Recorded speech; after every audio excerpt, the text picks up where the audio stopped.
Nous sommes le 17 octobre. Qui faut-il craindre? Nous lisons dans Luc chapitre 12 au verset 5. Je vais vous montrer qui vous devez craindre.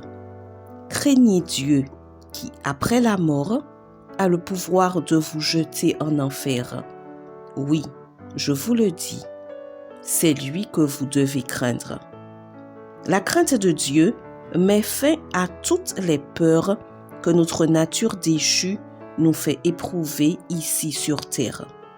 C'est pourquoi Jésus a insisté pour dire aux gens de ne craindre que celui qui a le pouvoir sur la vie et la mort.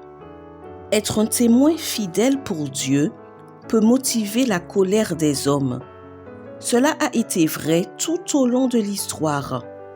Pense par exemple à Joseph, qui pour sa fidélité au Seigneur a enduré des épreuves inimaginables et des accusations infondées. Pense à Daniel et à ses amis, que Dieu a dû sauver des mâchoires du lion ou des flammes du feu.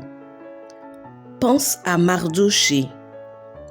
Pense au lot tribut payé par Jean le Baptiste pour avoir proclamé le royaume de Dieu, sa propre mort aux mains des autorités.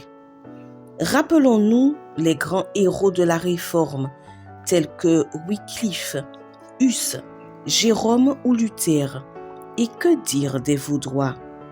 L'opposition que tous ont suscitée en raison de leur fidélité à Dieu et à la vérité a été telle qu'ils ont dû passer des nuits blanches et de longues journées dans la prière et le jeûne.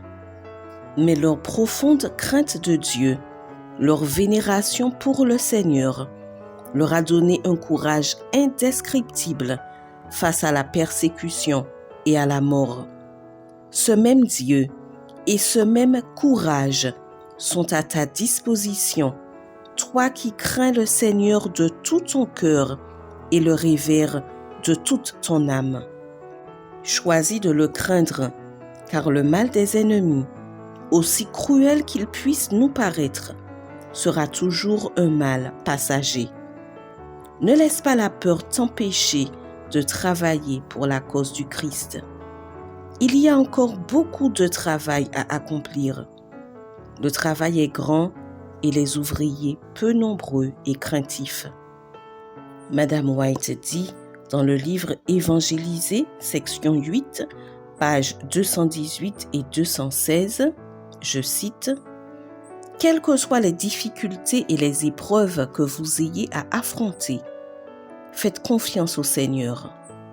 Si nous prenons position pour la vérité, nous n'avons pas lieu de nous inquiéter et d'avoir peur de souffrir.